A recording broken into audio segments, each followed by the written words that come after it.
Hello, and welcome to Recapping with Delora. And Ashley. Please follow us on Instagram, Facebook, and Twitter at Recapping Podcast.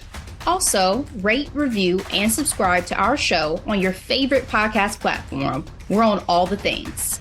We want to hear your thoughts on the movies and shows we review. Leave us a comment on Apple Podcasts or our YouTube channel, and we will read them during the show. Or reach out to us on social media.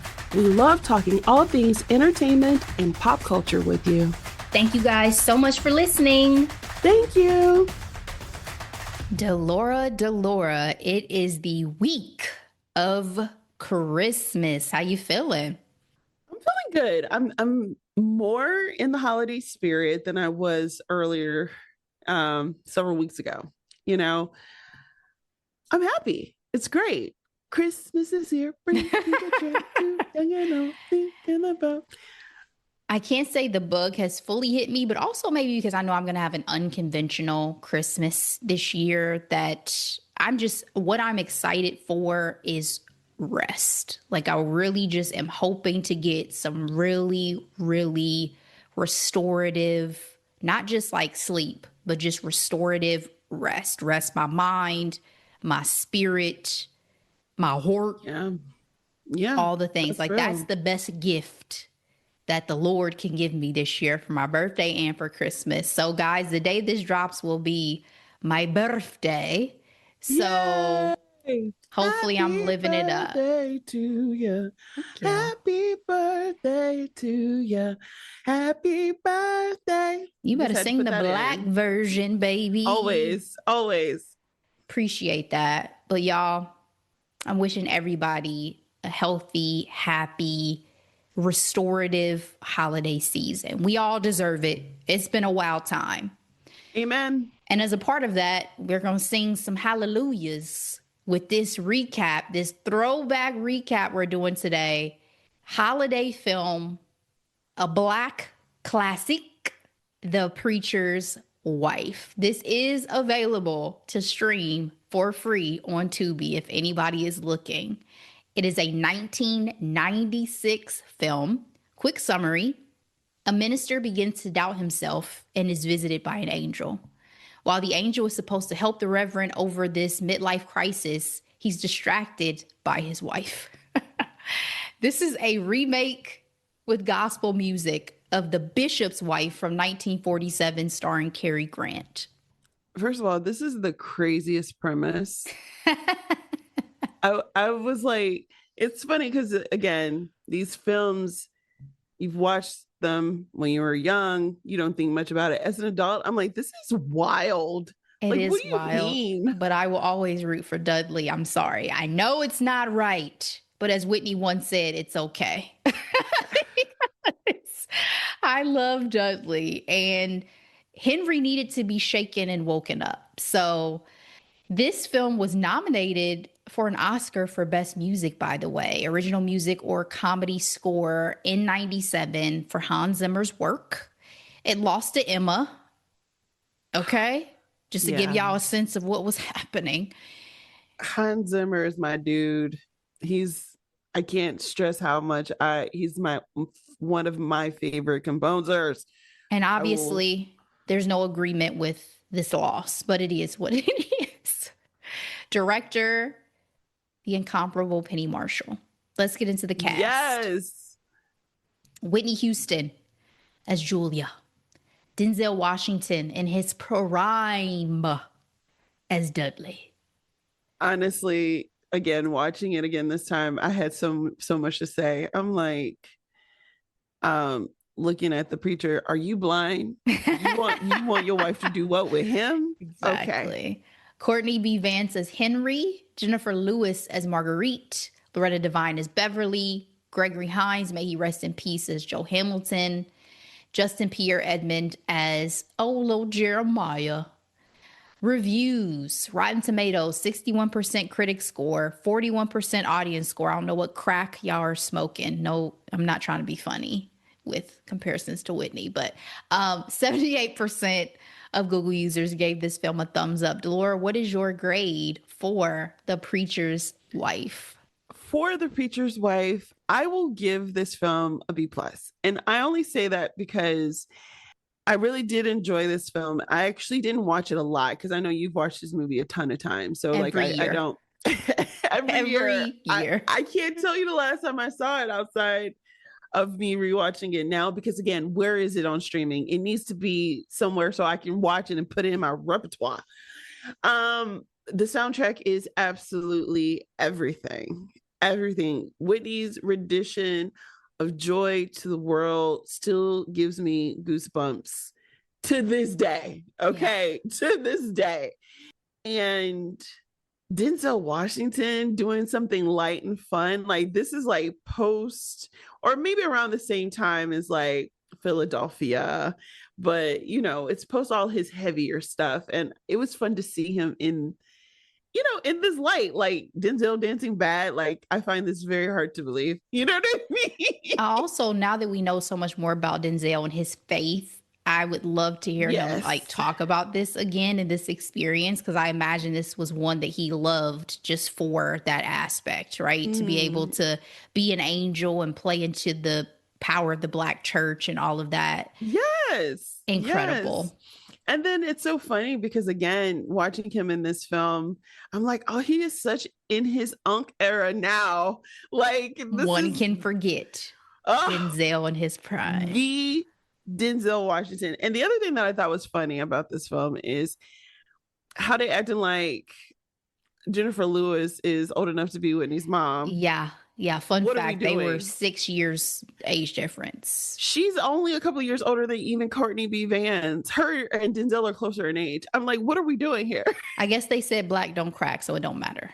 It don't matter. That could be her mama, and I was like, her mom looks great. Is this her mom?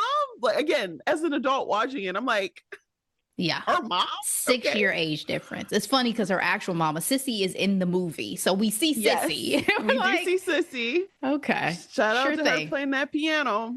Sure thing.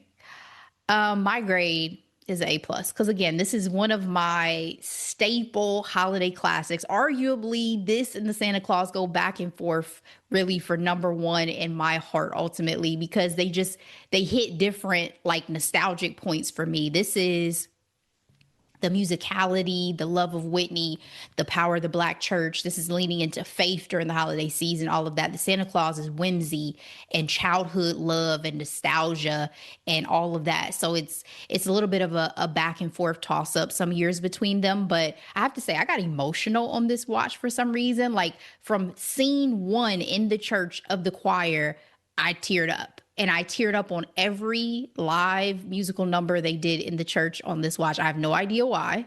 It just touched me deeply. Georgia State Choir. Yeah. What was it? Yeah. But it's not just that. It's, again, I have a deep love for Whitney Houston and her voice. And her voice has always touched me. But for some reason, I don't know, call it, you know, again, this has been a tough year. Call it the nostalgia. Call it, you know, the leaning into what this season means. And it just hit me deep. So it's an A+. Spoiler alert for anybody who has not seen The Preacher's Wife. We're going to go ahead and get into it. Can I say too, on this watch, I realized how much I love that they let Jeremiah be our narrator, because it's adorable. It just adds so much like heart and whimsy off the bat that we have this little baby, this little 5-year-old who is basically telling us like, listen, everything you're about to see is true. Nobody believes me, but this is a true story. And I think it also plays into, again, the season. This is set a week before Christmas, and Christmas is such a childhood loving holiday. Well, you know, and you'll get into this, but I love it because, as you mentioned, it's a childhood holiday in that, you know, it does take a child to remember certain things. And really quick, so I'm going to bring this up as a timestamp. So this year with Amara writing her letter to Santa, she was very secretive about it, to where I couldn't read it, but she decorated her envelope and she's like to Santa Claus, and she does like her, you know, she's an artist, so she does her little design, but in small letters at the very top she puts, "I believe in you." And I was like, Oh Oh, my God. that's so It sweet. was so sweet because she's been watching like these movies that are like, oh, no one believes in Santa anymore and he needs it. So, she's like, I believe in you. And I'm like, my baby. Don't lose it, Amara. Don't grow up. No. Don't grow up. Take your time, baby. Take your Don't grow time. up. That's beautiful. So again, on this watch, we come into the church and Whitney and them are singing "Hold On, Help Is on the Way," and I definitely got in my feelings. My mom and I have talked about this over the years about how incredible it must have been to go to church with Whitney Houston and other great vocalists like Aretha Franklin. Like I can't imagine the opportunity to hear vocalists of this caliber. Now, granted, I have gone to churches over the years where people can sing, like people can sing down. It's one of the Yeah. highlights of going to church. But Yeah. the Whitneys and Arethas, come on. I know. Well, I had the privilege of the church I grew up in. We had Fred Hammond as a member, and he didn't perform all the time, but when he did, it was like, oh, Fred Hammond. Mm-hmm. I Yeah, if y'all don't know, I don't know what to tell you. He's Yeah. one of the pivotal gospel artists of the late 90s 2000 era, right? And if you don't know, there's Google. There's many. There's Google. There's all the Yes. streamers to catch some hits. Yeah. Yes, and phenomenal voice, phenomenal songwriter, truly anointed. So I get it. I get it. Yeah. So Julia is the first lady of St. Matthew's Church. Her father was previously head pastor, but now her husband, Reverend Henry Biggs, leads the church, and Jeremiah is their son. It's a week before Christmas in the film, as I mentioned, and Jeremiah's wish this year is for a brother. He's best friends with another kid in the neighborhood, Hakeem. But unfortunately, Hakeem's mom has left him, and he's about to be taken by child welfare from his grandmother. Talk about hardships This for is heavy. a little baby, again, I know. 5-year-old, to be dealing with. I think it's interesting because so this is like New York 90s. It's always interesting because you could tell they're making that transition from, the grungy 80s. And New York obviously eventually got cleaned up very well, but whenever there's like depiction of like Black people and the Black community, is always like really tough topics like this. Like, Yeah, I mean, this is sad, right? This is a lot. I think I'm thinking about Saving Isaiah or something. Losing Isaiah. Or Losing Isaiah. Yeah. Thank you. Yeah. Where it's just like, I mean, they definitely did a balance in this film between some realities and some of the like whimsy. So I don't think they shied away from like, yeah, there's some tough stuff that goes on in the world, but here's also like how we can deal with it and community and all those things that we'll see throughout this movie as well. So the church, again, you talk about realities, the church is struggling financially. Like they got in their donation plate like $96 on a good Sunday. And so we also see that Henry is using recycled sermons from Julia's daddy. whew, that was rough to me. Yeah. And he's losing faith in his impact and his purpose. That's really what it comes down to. He's looking for some help because he feels like he's lost his way. It's always something to see like people in positions of power, essentially like in religious positions, losing faith. Because it's like, if you can't hold on to faith, what about the rest of us? What am I going to do? I do appreciate it at the same time, especially again, I don't know what it's like in a real life situation, but in film or books or what have you, I appreciate it because it shows their humanity. Oh, absolutely. Because I've definitely been in a lot of religious spaces where I felt like leaders were too exalted. Like, I'm like, you're important. God has chosen you, but you also are a servant. You know what I mean? Like, yes. I guess and let's servant hope leader. God has chosen you. Yes, some of them. Yes. And so, very interesting. And I'm also reminded of Conclave, that being that exactly. That was his big thing was, Yeah, yeah, I'm not, losing his faith. I need to go ahead and move on somewhere else because I'm not feeling this. Yep. Absolutely. So Henry does pray to God for help, right? Bam, out of the sky, literally falls Dudley in a full gray fit. Let me just say, I loved the suited and booted with the gray jacket and the gray hat. It's amazing. It's amazing. Prime, prime. Denzel. Yeah. Girl. Scares little Jeremiah and Hakeem though, which I appreciated. I'm like, I appreciated that y'all gave them stranger danger instincts because absolutely, if a man falls into the backyard, run for your life. If you're my child, you know what I mean? Like, I don't want y'all thinking this is cute because we don't know who this person is. So Dudley is so excited to be back on Earth. And I put in my notes, I cannot imagine being in heaven and wanting to get back here. But the only thing I can think is he was cut down at a young age, so he feels like he has unfinished business. Well, he did say that. He's like, oh, you could tell I was cut down too soon. Or like when they made like questions of his family and things, he's like, oh, didn't get a chance to do that. I just want to know what era he's from. Like, is he all the way back? Or well, he said we'll just skip ahead to a point in time where he mentions that he'd been waiting 30 years to get back. So that means he died in the 60s. oh, okay. See, I didn't catch that. Okay, that makes sense. Um, and then to the point of like being in heaven, wanting to come back.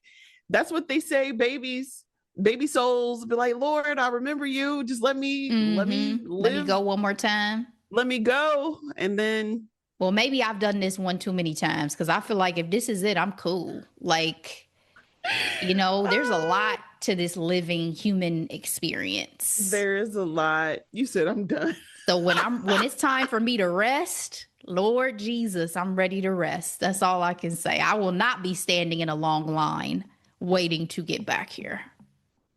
I'll I know say for that. me, I definitely live my life in a way to where it's like no regrets. No regrets.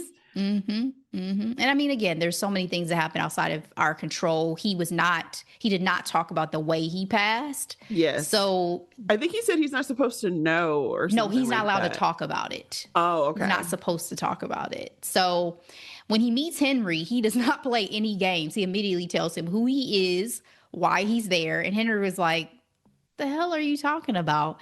This is a man of faith, but could you blame him that this stranger on the street comes up to him talking about, I'm here to give you help, that he didn't immediately say, oh, okay, God sent you, cool, get on in the car. I don't blame him at all. I would be looking at him sideways too. I would think he was nuts. Like, absolutely.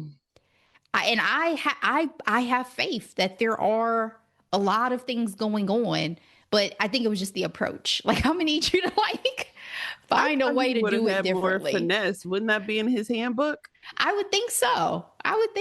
But maybe God didn't, he doesn't limit you on how you choose to go about the mission. He just says, fulfill it. I thought the scene was so funny when Dudley was talking ish to that pizza shop owner about Henry. He takes that food and that drink back so quick. He said, get out of here. Don't ever come back. He said he baptized all my children. 5. So do not come talking sideways. He had a plaque with a picture on his wall. He was like, that man right there? Right. That man right there? Right. And it was also funny because it was like, what type of angel is out here talking shit? Like, I would not imagine. I honestly felt like he was just trying to feel the room a little bit, but it was funny. Yeah, it was. And apparently angels cannot lie. It is in the handbook you just mentioned. So Dudley talks about the rules when he gets together with Henry again. Rule number 1, Dudley cannot do anything Henry should be doing. Rule number 2, everything Henry does has to be of his own free will. And rule number 3, when Dudley leaves, Henry won't have any memory of him. What'd you think about the 3 rules? Did these make sense? Yeah. I think the free will made the most sense because I'm like, that's pivotal to what we supposedly have here in this life that we're living. And like, God is known to giving man free will, so why would he send an angel to impede on that, right? Yeah. Um, I would hate but to yeah, forget though. I want to remember yeah. this But experience. I think, you know, the whole point of like angels and everything like that, not everybody believes it. So it kind of plays into that, you Yeah, know. but I do. And I want to be able to say, listen, even if I don't An tell angel help people, me. An angel like, help me. yeah, let me remember my story. I also love that when Dudley shakes your hand, you get a feeling. He said it's kind of like springtime and mom's whole cooking rolled into one. Yeah. I thought that was such a nice touch in terms of like the lore of angels.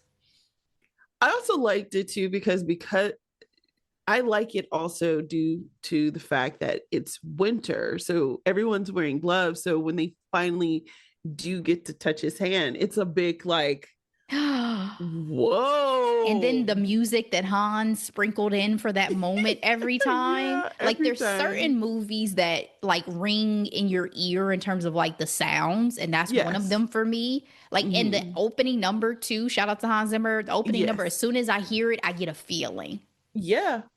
It's Yeah, he's powerful. really good at creating that whimsical, Yeah, sensory moment. powerful. So again, we talked about realities as a part of this movie. One of the teens from the church, Billy, gets wrongfully accused. We see the reality of what happened of taking part in an armed robbery. That shop owner pissed me off so bad. You just see a black man standing across the street and just blindly accuse him of being a part of something that happened. The other two, we see them get in the car and drive off, the actual perpetrators, but you see a black man across the street and suddenly he has something to do with it too. This is the type of stuff that puts people in prison Right. for years for Yep. something they did not do. Henry has been helping him after he got in trouble a couple years ago. So it's almost like even Henry is doubtful of what happened because he had this history prior. So the bail ends up getting set for Billy at $25,000. That's a lot of money then. It's a lot of money now, but can you imagine back then? No, and Oh, there was a black female judge.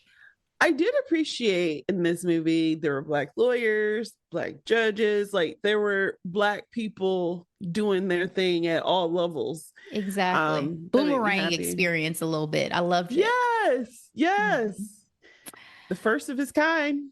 A real estate developer, Joe Hamilton, again, black man, shout out to Gregory Hines, is wreaking havoc on the Gregory neighborhood Hines. with plans for development. Gets the youth center that a lot of the kids go to shut down. And now he's coming after the church. He wants to create a mega church essentially and have, you know, Reverend Biggs leading it, but I don't know how best to say it. It's feels like service to him. You know, it feels like fan Right. service to him. But he has the board members wrapped around his finger. What'd you think about his offer and what he was trying to do? I think at the end of the day, he was very selfish in what he wanted, and he was just willing to do whatever to make the people, the locals, say yes. And let's be for real, he's from the neighborhood. He's from the barrio, guys. Yeah, but that doesn't matter. It I doesn't because he mean, done moved up the hill, exactly. whatever that means for this area. Moving on up. Yep. No, but seriously, it is that mentality or that conversation of like, once you make it, you got to leave. And, you come back and all you want to do is change. I don't know. I'm not 100% against change though. Like, you know what I mean? But it is important to also preserve legacy.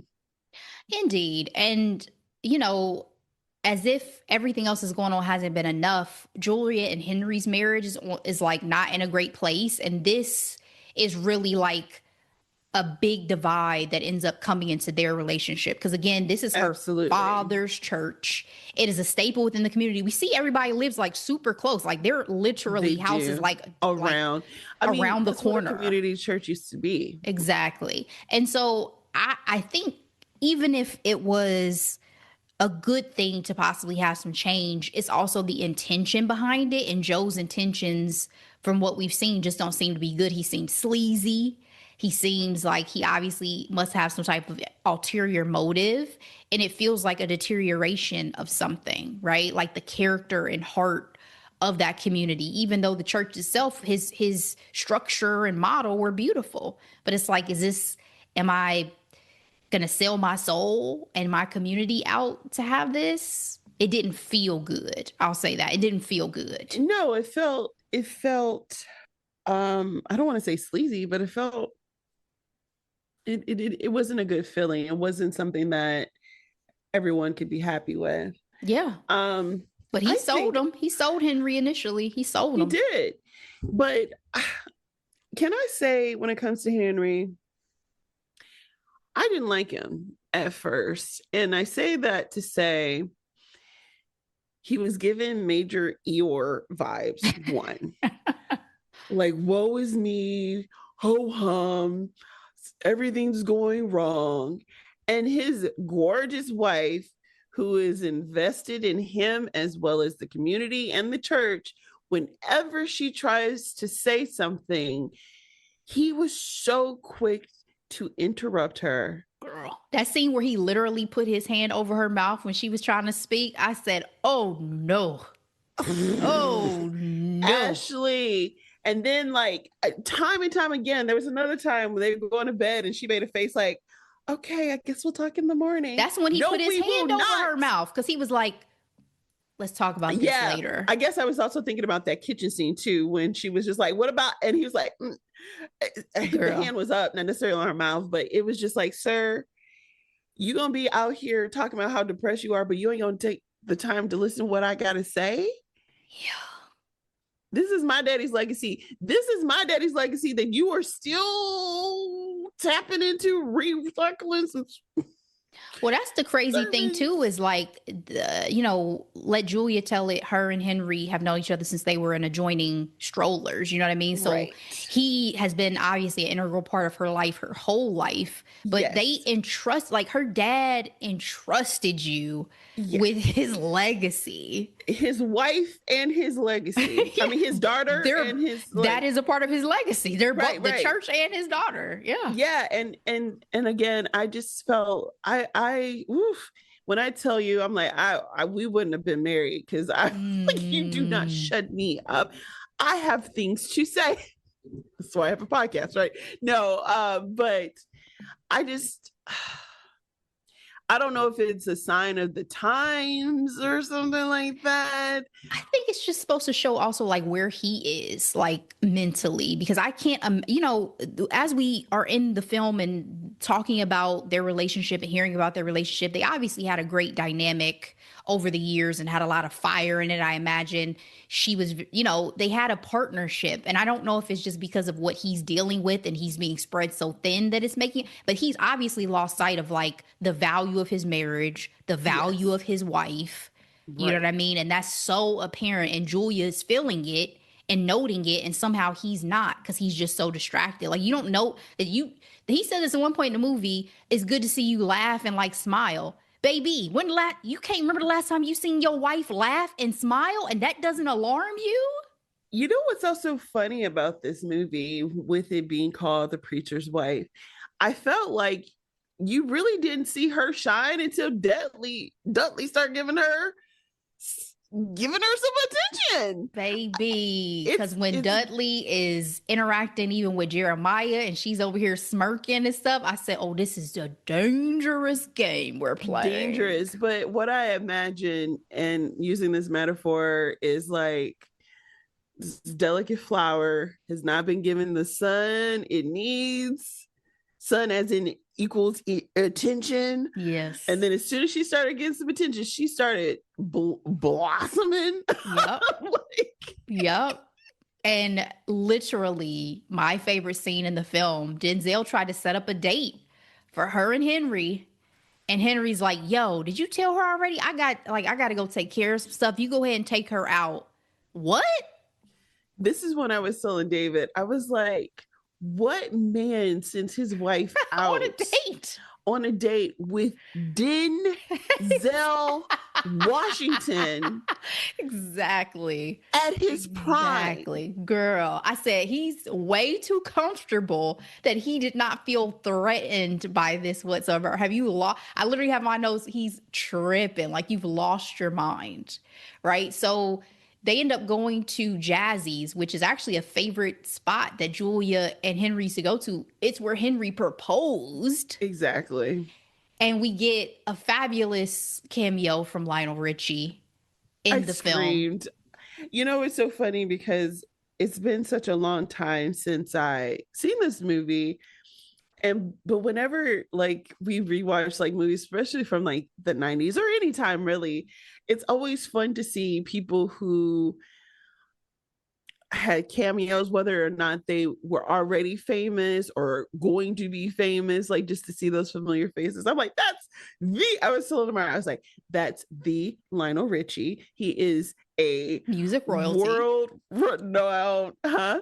Music royalty. I was like world renowned songwriter and singer. Okay. Like along with the voice, Whitney Houston. Like that is Whitney Houston. You may know her. She's like, oh, she's a fairy. I was like, yes, she's the fairy godmother. Oh, yeah. Oh my God. Mara warms my heart. Yes, she's the fairy, baby. She is the fairy.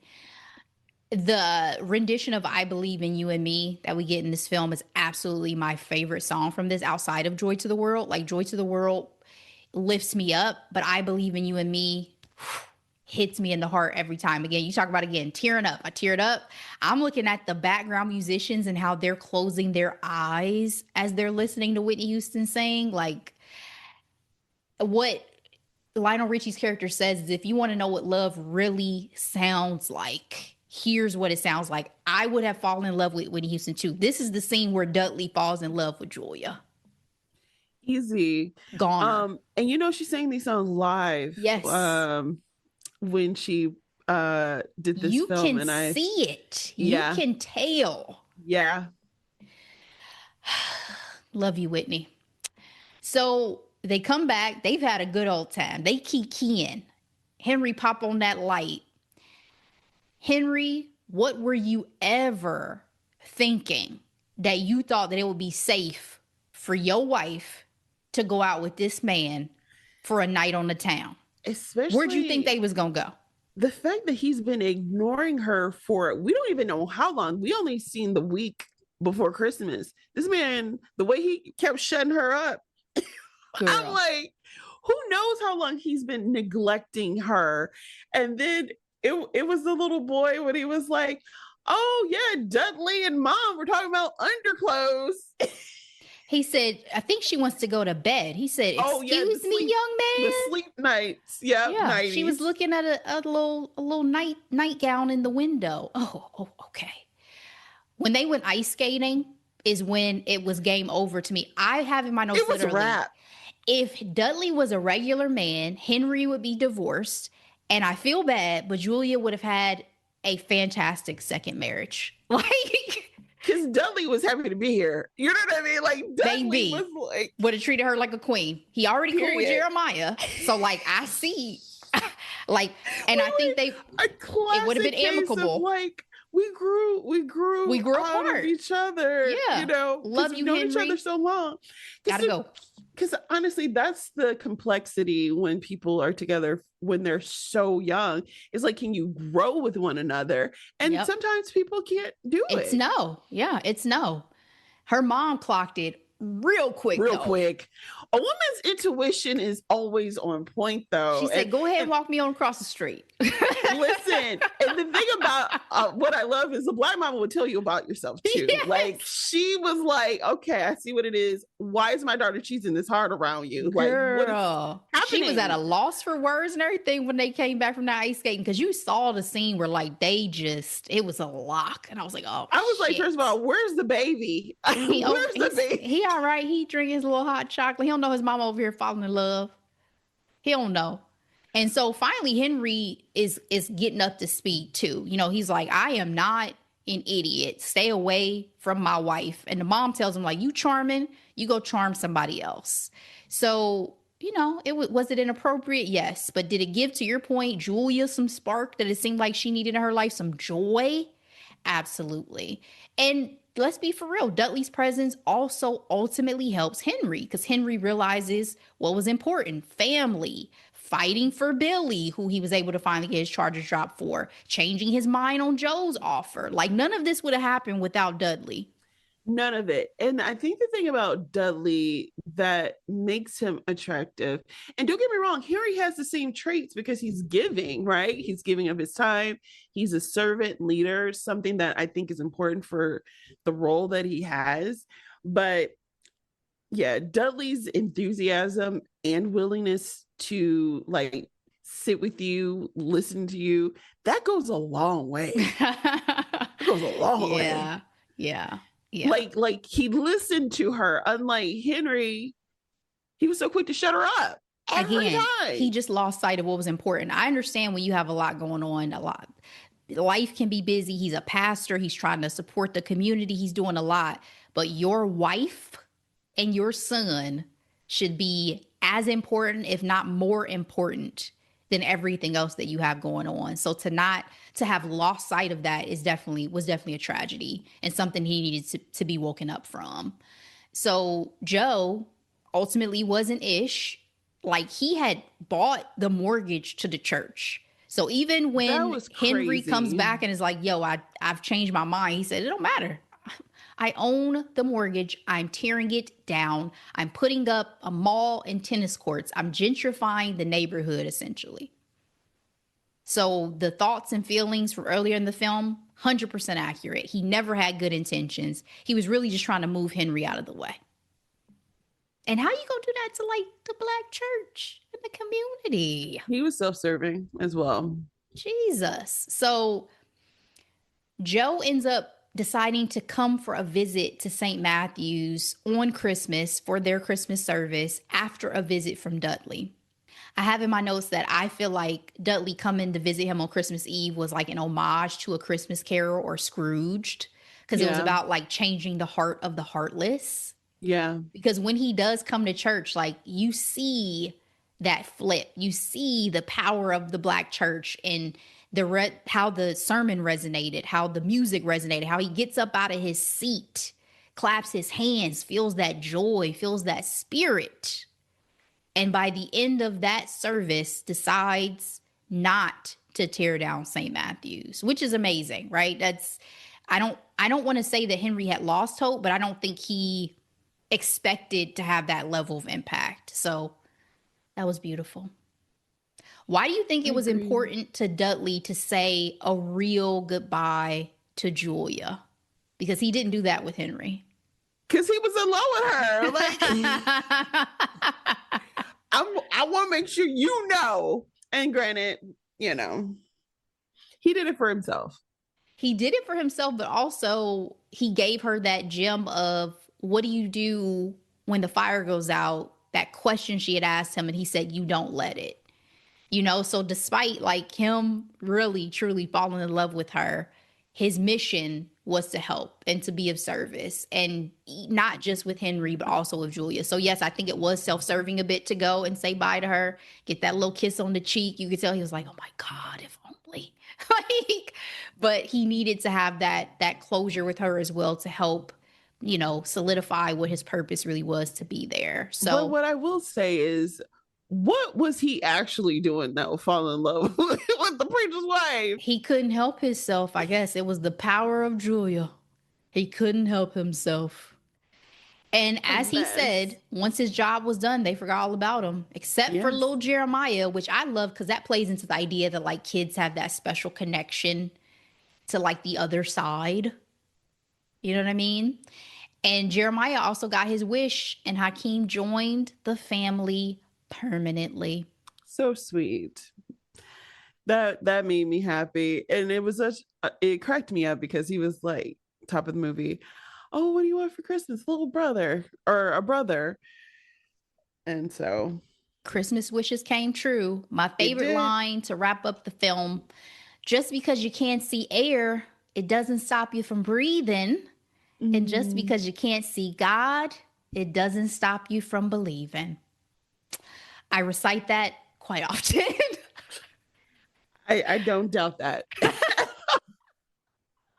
Delora, give me your final thoughts for The Preacher's Wife. Oh, it was a good time. I just really enjoyed seeing Denzel again in his prime in such a light, fun film. I love seeing a young Courtney B. Vance too, because to me, he's always been so serious. Yeah.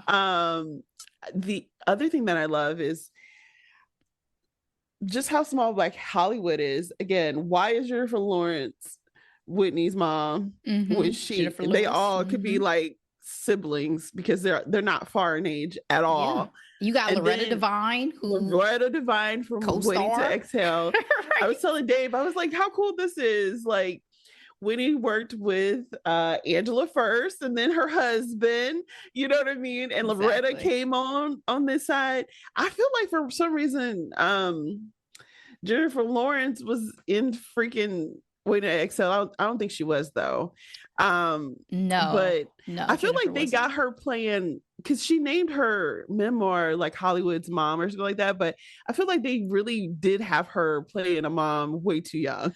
Well, I think it's her voice and her presence. Like Jennifer Lewis, when I even look back when Let's say Lawrence Lewis. Sorry. Yeah. When I even look back and I see her from a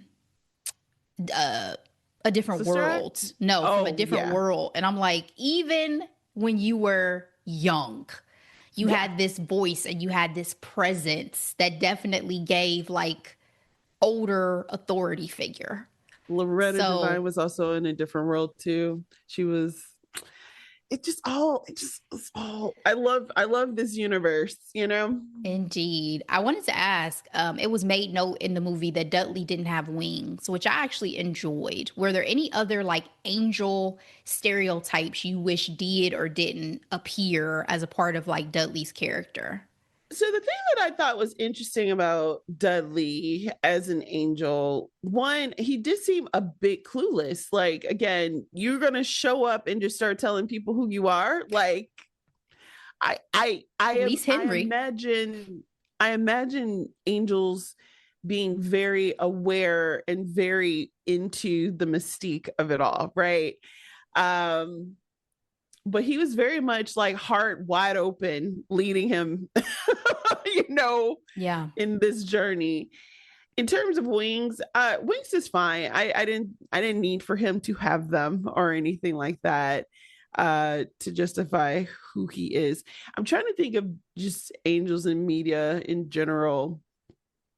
Angels also don't cause the type of headaches that he caused coming in between those people's relationships. Mr. Steal Your Girl out here. Exactly. If anything, I know angels to be, again, along with the mystique, very adaptable, like might be able to transform how they look or whatever if they needed to. I'm thinking more of like Touched by an Angel. You know what I mean? Yeah. Long running series. Long running, deep cut, y'all. The movie that I kept thinking about with like angel lore was My Date with an Angel. It's a film that was, I believe, the late 80s. Let me double check. Yeah, 1987. And the actress in it who played the angel, she had wings and she wasn't like, she couldn't communicate really with him and all this stuff. And I don't really like that version because I'm like, that just didn't feel like it made a lot of sense to me. And when I watched it as a kid, like it was whimsical and all these things, but I didn't love that it made her seem more like a creature. So what I enjoyed about this version with Denzel is that there's such a retention of his humanity, right? Because I don't imagine when you ascend to heaven that you just become this otherworldly thing. You know what I mean? Like he was a man at one time, so he's gone to heaven and now he's coming back. So I love that he still felt human, even though he's this angelic presence. Well, that's a great point too, because that is going under the assumption that people can become angels. And I grew up but being taught that they are separate entities. Yeah. So because of that, I think that's probably why I assume that they're more ancient, they're more aware, they're not like young blood like Dudley is. And there might be, you know, because there's the archangels and all that are supposed to be out here. So there might be, but there also might be the ones who become. Right. So and then he wasn't necessarily an angel, but Meet Joe Black also comes to mind as like this mysterious person It's that one of my comes favorite films. into, these people's lives, Yep. um, and make changes. So, One of my all-time faves. Death and Taxes. We're gonna have to recap that in 2026. Absolutely. okay, let's Um, do it. my final thoughts again, this is a staple in my household that have to view every single year. And the fact that it still moves me like this is saying something, for how well it's held up. Being able to, again, see the Black excellence of this cast, but also just the beauty of the music and the messaging just always resonates. And I appreciate y'all for this offering. Shout out to the cast, shout out to the crew, shout out to Penny, everybody who Yes. made this come to be. I appreciate y'all. Thank you for giving me a classic Christmas movie to sink my teeth into. So that's it. That's all for our recap of The Preacher's Wife, guys. Make sure you check this out this holiday season. Again, it is free on Tubi, or if you have a DVD, whatever you like, go ahead and crack it open. Delora, our final hidden gems of 2025. What you got? I have a podcast. It is called She's So Lucky. It is hosted by Les, and I just love when, you know, Black women are doing their thing and they do it well. I've seen her grow. This is like a recent rebrand. I think I forget what the name of her podcast was originally, but it was like very health centered. Now it's very much still health, but just self improvement as a whole. I recently listened to the episode "The Science of Manifesting Your Dream Life," even when it feels impossible. I don't know about your timeline, but manifestation is all over mine. I do believe there are real things that can happen with manifestation. And for me, it's just mainly a mindset shift. And I was really inspired by the episode that I even shared out to my girlfriends, you included. and really, I really do enjoy her podcast. She has usually a mixture of guests as well as solo cast, and she's also great to follow on social media. So that's my hidden gem final of 2025. Cool, cool. All right. Thank you for that. Um, I'm going to end just on one that I've mentioned multiple times on the podcast before, but I don't know if I've really ever made it a actual hidden gem. And I just saw that the host of it was on like one of the talk shows. So I just want to give him a shout out too, because I do love it so much. And that's Subway Takes with So Kareem. good. I It watch it. is Yes. such a staple for me in my like social media life and scrolling. I literally am always thinking about what my Subway hot take will be if I ever have the pleasure of being on the show. And it's one of my favorite like social media finds, I guess one could say, of 2025. And I enjoy the content. I enjoy that, he'll do it in New York. He'll also do it in London, depending on who the guest is and that subway system. And the fact that he has been able to grow it to the extent that he has, and people will Yes. participate and all these things. Like, it's just one of those things that seemed simple, but it's so like quirky and it really Yeah. works as like a It's really good. format. Yes. So I just want to give a shout out to Kareem. Like, I usually agree with Kareem, but I also like when guests also make me rethink my stance. Like, I heard one today about, like, it was a Black guy being interviewed, and he was talking about how this is the worst era of like wealthy people, and his rationale was like, because they're not benefactors to the arts, No, they're not no, humanitarians the way they used to be, all these things. exactly. I'm like, he absolutely convinced me too, because at first I was like, oh no, there's been horrible wealthy people in the past, but he absolutely convinced me. So it's just a gem. It's really a gem. So if you guys have not like started following Subway Hot Takes, or have not, or Subway Takes rather, I call it Hot Takes, Subway Takes, or like check this out, be sure to look it up, start following on Instagram. I love it. So that's it for me for 2025. Delora, thank you so much for another year in the books. Yes. Thank you, Ashley. It's been a pleasure. Enjoy It's this holiday season. you too. Enjoy the time off, get all the rest you need. Thank you. Um, You as I'm well. excited because in some of my downtime, I look forward to, creating my master plan for 2026. There you I've go. started it, but finalizing it once all the craziness dies down, you know? Yeah, and also just enjoying the celebration of life that the end of the year typically can be. You know, we have Christmas, that we have New Year's, and that reset, refresh mindset that you're talking about, part of the experience. So, guys, thank you so much for sticking with us for another year. We so Thank appreciate you. it. Thank you. Thank you. Please share this episode out with everybody you know. We will be back fresh in January with new episodes. But in the meantime, as always, be blessed. Bye.